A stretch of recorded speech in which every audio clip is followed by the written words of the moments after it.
আমরা এবার একটা ডেটা নেব। আমি আগেই বলেছিলাম তোমাদের কনভেক্স লেন্সটাকে আমরা অপটিক্যাল বেঞ্চের 75 সেন্টিমিটার একদম মিডলে, কারণ আমাদের অপটিক্যাল বেঞ্চটা 150 সেন্টিমিটারে, তার একদম মিডিলে 75 সেন্টিমিটারে এটাকে আমরা রাখছি। রাখার পরে এই পিন, যেটা প্রথম পিন অর্থাৎ যেটাকে আমরা বস্তু হিসেবে ব্যবহার করছি, সেটাকে আমরা 45 সেন্টিমিটারে রাখছি। দেখো 45 সেন্টিমিটারে এই দাগটা এসে 45-এ পড়েছে। তাহলে আমার এই পিন, ফার্স্ট পিনের অবস্থান হতে 45 সেন্টিমিটার। তাহলে ইউ হচ্ছে বস্তু দূরত্ব হবে এই 75 সেন্টিমিটার থেকে 45 সেন্টিমিটার মাইনাস করলে 30 সেন্টিমিটার হচ্ছে আমার ইউ। এইবার আমাকে এই দিকে প্রতিবিম্ব খুঁজতে হবে। প্রতিবিম্বটা আমার দেখতে হবে, আমাদেরকে পুরো অপটিক্যাল বেঞ্চটার একদম এন্ডে চলে গিয়ে ওখান থেকে লেন্সের মধ্যে তাকাতে হবে। ওখান থেকে লেন্সের মধ্যে তাকালে আমরা এই পিনটার একটা উল্টোনো ছবি দেখতে পাবো। আগে আমরা সেটা দেখবার চেষ্টা করব।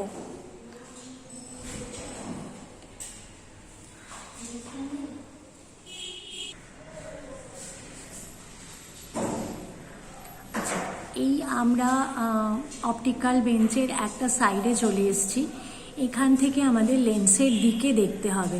লেন্সের পিছন দিকে একটা হলুদ রঙের কাগজ দেওয়া রয়েছে, যাতে আমরা ব্যাকগ্রাউন্ডটা পরিষ্কারভাবে বুঝতে পারি।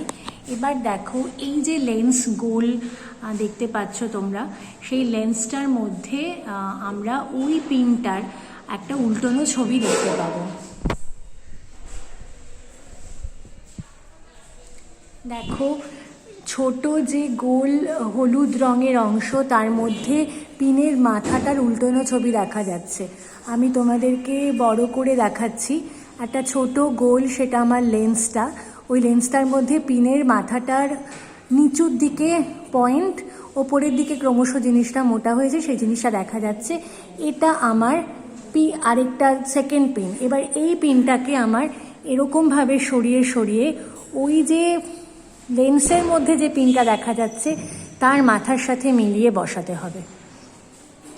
সেই পজিশনে আমাকে ওটা বসাতে হবে। কিন্তু এখানে একটা সমস্যা হচ্ছে, আমি এটাকে একটু জুমটাকে কমাচ্ছি।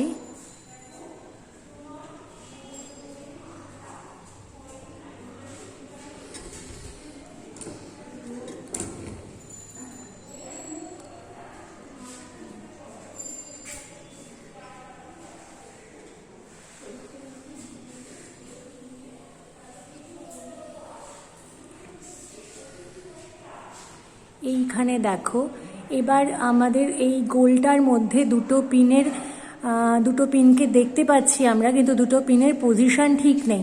এই পজিশনটাকে আমরা এবার ধীরে ধীরে ঠিক করব।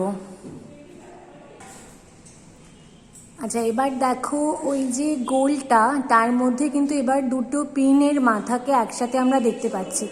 এবার যদি আস্তে আস্তে দুদিকে সরাতে থাকি, তাহলে দুটো পিন একদম একসাথে ডান দিক বাদিক হচ্ছে, দুটো পিনের মাথা দুটো সেপারেট হচ্ছে না। তাহলে এটা হলো এই সেকেন্ড পিনটার একদম অ্যাকিউরেট পজিশান। তার মানে এই পজিশানেই প্রতিবিম্বটা তৈরি হয়েছে। তাহলে এই মাপটা যদি আমরা নিয়ে নিই, আমি এটাকে চেষ্টা করছি আর একটু জুম করে দেখানোর।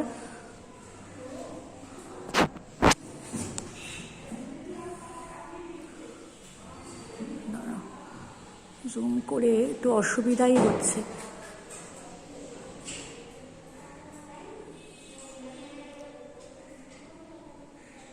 এই দেখো এই পজিশনটা, আবার এই পজিশনে ভিটা আমাদেরকে মেপে নিতে হবে।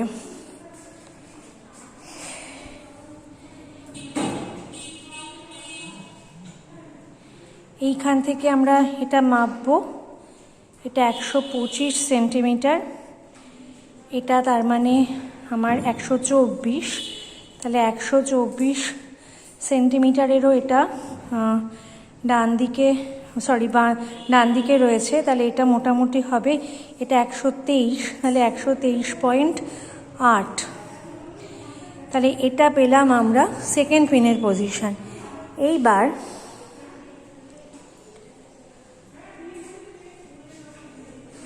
এইবার লেন্সের পজিশন থেকে এই সেকেন্ড পিনের পজিশনের মধ্যবর্তী দূরত্বটা হচ্ছে ভি।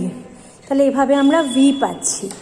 এইবার আমাদের করতে হয় সেটা হলো 5 সেন্টিমিটার করে ইউয়ের পজিশনটাকে চেঞ্জ করতে করতে একদম 0 অবধি যেতে হয়, এবং প্রত্যেকটা ইউয়ের পজিশনের জন্য এখানে এভাবে ভি নির্ণয় করতে হয়।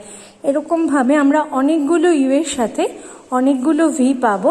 সেই ভ্যালুগুলো থেকে আমরা ফর্মুলায় দিয়ে এফের মান নির্ণয় করব, এবং দুটো গ্রাফে ওই ভ্যালুগুলোকে প্লট করে আমরা এফের মান নির্ণয় করব।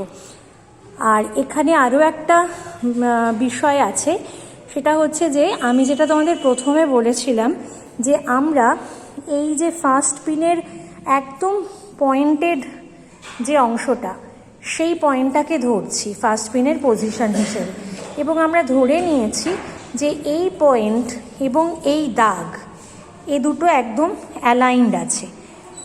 একই রকমভাবে আমরা ধরে নিয়েছি লেন্সের অপটিক্যাল সেন্টার এবং এই দাগটা একদম অ্যালাইন্ড আছে, এবং সেকেন্ড পিনের এই একদম পয়েন্টেড টিপটা এবং এখানকার এই যে দাগটা এটা একদম অ্যালাইন্ড আছে। কিন্তু বাস্তবিক ক্ষেত্রে সেটা হয় না।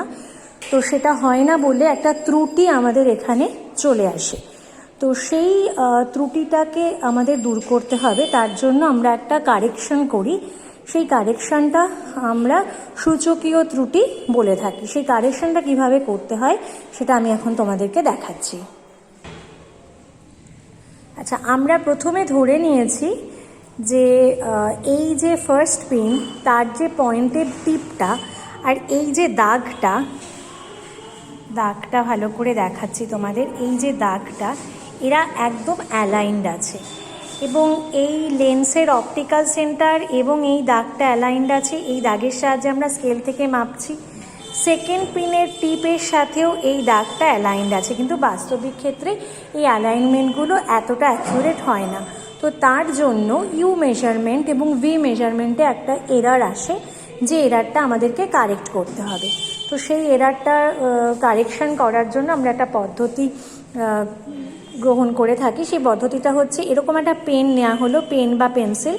আমরা কি করব, আমরা এমনভাবে পেনটাকে রাখবো যাতে পেনের একটা প্রান্ত লেন্সের মিডিলে এবং আরেকটা প্রান্ত এই ফার্স্ট পিনের পয়েন্টেড টিপটার সাথে টাচ করে থাকে।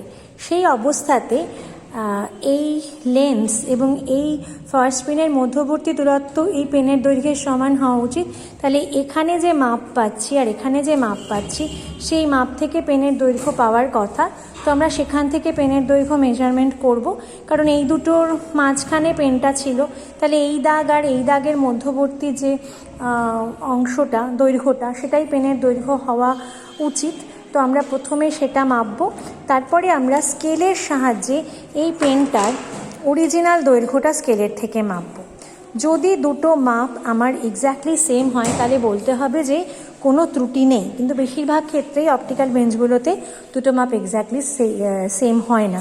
কখনো দেখা যায় যে অপটিক্যাল বেঞ্চে যে মাপটা এসেছে সেটা একটু বেশি অথবা কখনো কম। তাহলে অপটিক্যাল বেঞ্চে যে মাপটা এসেছে সেটা যদি বেশি হয়, ধরে নিলাম সেটা 0.1 সেন্টিমিটার বেশি, তাহলে আমরা প্রত্যেকবার যে ইউ পরিমাপ করেছি তাতে আমরা 0.1 সেন্টিমিটার বেশি পরিমাপ করেছি। তাহলে যা যা ইউ পরিমাপ হয়েছে আমাদের এখনো পর্যন্ত সবকটা ইউ থেকে ওই 0.1 সেন্টিমিটারটা আমাদের মাইনাস করে নিতে হবে। আর যদি দেখা যায় যে না 0.1 সেন্টিমিটার কম হচ্ছে, তাহলে প্রত্যেক ক্ষেত্রে আমাদের পরিমাপে ওই মাপটা কম ছিল, প্রত্যেকটা ইউ পরিমাপে আমাদের ওই 0.1 সেন্টিমিটার কম ছিল, সেক্ষেত্রে সেটা আমাদের যোগ করে দিতে হবে। এইভাবে দেখে নিতে হবে। এটাকে আমরা সূচকীয় ত্রুটি বলি। এই সূচকীয় ত্রুটিটা আমাদেরকে প্রতিটা ইউ এর সাথে প্লাস করতে হবে না মাইনাস করতে হবে। এবার এই সেম কাজটা আমরা ভি যেদিকে পরিমাপ করছি সেই দিকেও করব। একই পদ্ধতিতে আমরা এখানে এমনভাবে পেনটা রাখবো যাতে পেনের এক প্রান্ত লেন্সে এবং আরেক প্রান্ত আমার সেকেন্ড পিনের সঙ্গে টাচ হয়ে থাকে। এখানে হয়নি, তো আমরা এটাকে একটু দেখে নিই।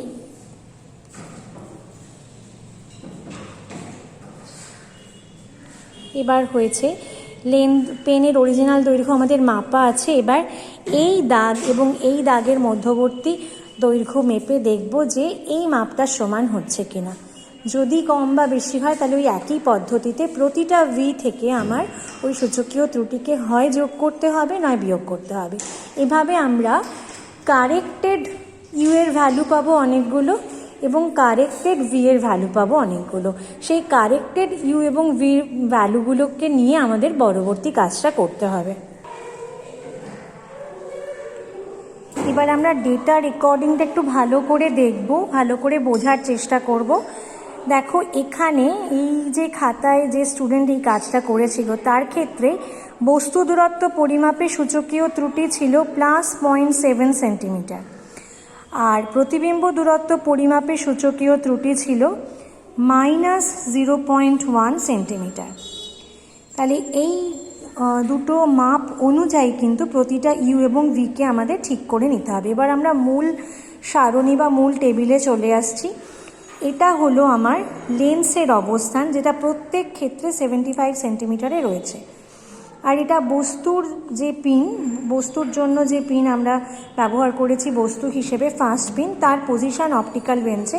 দেখো প্রথমে 45 থেকে শুরু করে ক্রমশ আমার এইটাকে 5 সেন্টিমিটার করে কমাতে কমাতে পুরো 0 পর্যন্ত যাওয়া হয়েছে। আর এগুলো হলো আমাদের ভি এর পজিশন অপটিক্যাল বেঞ্চে, মানে দ্বিতীয় পিনের পজিশন। ভি এর পজিশন বলা উচিত না, বলা উচিত যে এটা লেন্সের পজিশন, এটা ফার্স্ট পিনের পজিশন, এটা সেকেন্ড পিনের পজিশন। এবার যখন আমি লেন্সের পজিশন থেকে ফার্স্ট পিনের পজিশন মাইনাস করছি তখন যেটা পাচ্ছি সেটা হচ্ছে আমার ইউ। এই ইউটাকে আমরা এই কলাম বরাবর লিখেছি। দেখো 75 - 45 করে 30, 75 - 40 করে 35, এরকমভাবে আমার ইউটা ক্রমশ বেড়েছে। ইউটা 30 থেকে বাড়তে বাড়তে 75 পর্যন্ত 5-এর গ্যাপে আমরা ভ্যালু নিয়েছি। এটা হলো প্রতিবিম্ব দূরত্ব, এটা আমরা পেয়েছি এই সেকেন্ড পিনের পজিশন থেকে ফার্স্ট পিনের পজিশনটাকে মাইনাস করে করে। তাহলে এটা হলো আমার ভি এর পজিশন। এবার এখানে আমরা ওই সূচকীয় ত্রুটিটা দিয়ে কারেকশনটা করা হয়েছে। দেখো বস্তু দূরত্ব পরিমাপে আমাদের ত্রুটি ছিল +7 সেন্টিমিটার। ত্রুটিটা +7, ত্রুটিটা আমাদেরকে মাইনাস করতে হয়েছে। তাহলে 30 থেকে 0.7 মাইনাস করে আমরা 29.3 এরকম পেয়েছি। তাহলে এক্ষেত্রে আমাদের মাইনাস করতে হয়েছে কারণ ত্রুটিটা পজিটিভ, তার মানে প্রত্যেকবার আমরা 0.7 সেন্টিমিটার করে বেশি মেপে ফেলেছিলাম। তাহলে প্রত্যেকটা ইউ থেকে আমার 0.7 সেন্টিমিটার করে মাইনাস করতে হবে। আর ভি পরিমাপের ক্ষেত্রে আমার ত্রুটিটা -0.1, অর্থাৎ প্রত্যেক ক্ষেত্রে আমি 0.1 করে কম মেপেছিলাম। তাই আমার প্রত্যেক ক্ষেত্রে ইউগুলো দেখো 0.1 করে যোগ করা হয়েছে। যে 46.7 সেন্টিমিটারের সাথে 46.7 সেন্টিমিটারের সাথে 0.1 যোগ করে 46.8 সেন্টিমিটার হয়েছে। তাহলে এই ভ্যালুটা আমার কারেক্টেড ইউ আর এই ভ্যালুটা আমার কারেক্টেড ভি।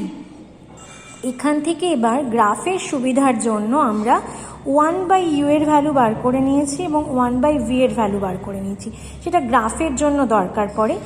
আর এই ইউভি থেকে সরাসরি ফর্মুলা প্রয়োগ করে, এটা হলো আমাদের ফর্মুলা, এফ এর ফর্মুলা, সেই ফর্মুলা প্রয়োগ করে আমরা এই ভ্যালুগুলো বার করেছি। এটা আমাদের এফ এর ভ্যালু। নেক্সট চলে যাব এবার গ্রাফে। প্রথম গ্রাফ বললাম ইউভি গ্রাফ। এই ইউভি গ্রাফের জন্য আমরা ইউ হচ্ছে আমাদের অলওয়েজ নেগেটিভ যখন উত্তল লেন্সে সদ্বিম্ব তৈরি হয়। আমার এজন্য নেগেটিভ এক্স অ্যাক্সিসে ইউ মেপেছি, পজিটিভ ওয়াই অ্যাক্সিসে ভি মাপা হয়েছে। এবং আগের ভিডিওতে বলেছিলাম যে দুদিকেই আমাদের স্কেলটাকে সমান নিতে হয়। এভাবে আমরা ভ্যালুগুলোকে প্লট করলাম, এটা একটা সমপরাবৃত্ত হয়। এবং আমরা কি করব, আমরা একটা পার্টিকুলার ভ্যালু নেব যার জন্য ইউ আর ভি সমান। এবার ইউ এর ভ্যালু আর ভির ভ্যালু যদি সমান আমরা এই ফর্মুলাতে যদি বসাই, যদি ইউ = ভি বসাই, তাহলে এফ এর মানটা ইউ এর জায়গায় ভি বসালে v/2 হয়ে যাবে। দেখো এখানে দুটো ইউ, যদি v ইকুয়াল টু ইউ করি তাহলে ওপরে ইউ স্কোয়ার নিচে 2u, তাহলে ইউ কেটে গিয়ে u/2। তো এটাকে আবার আমি v/2ও বলতে পারি। তাহলে আমি এফ এর ভ্যালু পাচ্ছি আইদার u/2 অথবা v/2। তাহলে যে কোনো এটাকে যদি ধরি, এটা আমার ইউ এর ভ্যালু, তাহলে এফ এর ভ্যালু হবে এটার হাফ, বা এটাকে যদি ভির ভ্যালু ধরি তাহলে এফ এর ভ্যালু হবে এটার হাফ। এইভাবে এখান থেকে গ্রাফ থেকে যে ভ্যালুগুলো বেরিয়েছে আমি দেখিয়ে দিচ্ছি। গ্রাফে একটা ভ্যালু হচ্ছে ও বি, একটা এটা হচ্ছে ইউ এর ভ্যালুটা, আর ও সি হচ্ছে ভি এর ভ্যালু। তাহলে ও বি এবং ও সি থেকে বাই 2 করে আমাদের ভ্যালুগুলো বেরোবে। ও বি/2 করে বেরোচ্ছে 37.2 করে 18.5 সেন্টিমিটার, আর যখন ও সি/2 করছি একই ভ্যালু আসছে। এরপরে আমরা কি করছি, আমরা 1/u আর 1/vটাকে প্লট করছি। সেটা করার জন্য এখানে যেটা করা হয় সেটা হচ্ছে যে এগুলো তো পয়েন্টে ভ্যালু এসেছে, পয়েন্টের পরে অনেকগুলো ঘর আছে, তো এটা নিয়ে কাজ করতে একটু অসুবিধা হয়। সেজন্য আমরা এটাকে কি করব, এটাকে আমরা দেখো 1/u × 10⁻³ করে নিচ্ছি। ওই ভ্যালুগুলোকে 1/u × 10⁻³ এবং 1/v × 10⁻³ করে ভ্যালুগুলোকে একটু বড় করে নিলাম। বড় করে নিলে আমাদের গ্রাফে প্লট করতে সুবিধা হবে। তাহলে এটা যখন আমরা করছি, এটা আবার নেগেটিভ এক্স অ্যাক্সিসে, এটা আবার পজিটিভ ওয়াই অ্যাক্সিসে হয়েছে, এরকম আমাদের গ্রাফটা হবে। এক্ষেত্রে যখন আমি এক্স অ্যাক্সিসের ওপর রয়েছি তখন আমার ভির ভ্যালু বা ওয়াই এর ভ্যালু 0, তাহলে এক্স অ্যাক্সিসের সময় ভি 0 হয়ে যাচ্ছে। তাহলে আমরা এখানে 1/u এর ভ্যালু হচ্ছে তোমার ও এ, এই যে ও এ, এটা 1/u এর ভ্যালু যখন 1/vটা 0 হয়ে যাচ্ছে। তাহলে 1/u এর ভ্যালু যদি 1/u × 10⁻³ হচ্ছে 54 সেন্টিমিটার ⁻⁻1, তাহলে 1/u-কে আমি লিখতে পারি যে 54 × 10⁻³ এটা আমার ও এ। একইভাবে ও বি হচ্ছে 1/v, এই যে ও বি, দেখো ও বি এটা হচ্ছে 1/v। আমরা এখানে এটাকে তো × 10⁻³ করে নিয়েছিলাম, তাহলে 1/v × 10⁻³ হচ্ছে 54 সেন্টিমিটার। তাহলে 1/v-কে আমি 54 × 10⁻³ সেন্টিমিটার ইনভার্স বলতে পারি। তাহলে এক্স অক্ষের ওপর 1/v 0 হবে, তাহলে 1/u-টা 1/f এর সাথে সমান হবে। তাহলে সেখান থেকে u = f। তাহলে দেখো 1/u হচ্ছে এটা, তাহলে u মানে কত, u মানে 18.52, সেটাই f এর সাথে সমান। আবার y অ্যাক্সিসের ওপরে 1/u-টা 0, তাহলে সেক্ষেত্রে 1/v = 1/f। এটা কেন হচ্ছে, কারণ এইটা আমার ফর্মুলা এসে দাঁড়িয়েছিল। তাহলে এখান থেকে 1/v যদি 0 হয় তাহলে 1/u 1/f এর সমান হয়ে যায়, আর 1/u যদি 0 হয় তাহলে 1/f 1/v এর সমান হয়ে যায়। তাহলে তার থেকে আমি পেয়ে যাচ্ছি কি u = f, v = f। তাহলে এখান থেকে এই ভ্যালুটা আসছে আমার, দেখো 54 × 10⁻³ যদি আমি ইনভার্স করি তাহলে আমার ভ্যালুটা 18.52 সেন্টিমিটার মতন আসছে। তাহলে এরকমভাবে আমাদের এই এক্সপেরিমেন্টটা করে আমরা থিওরিটিক্যালি ফর্মুলা থেকেও আমরা এফ এর মান বার করতে পারি, আবার গ্রাফ প্লট করে তার থেকেও আমরা এফ এর মান বার করতে পারি।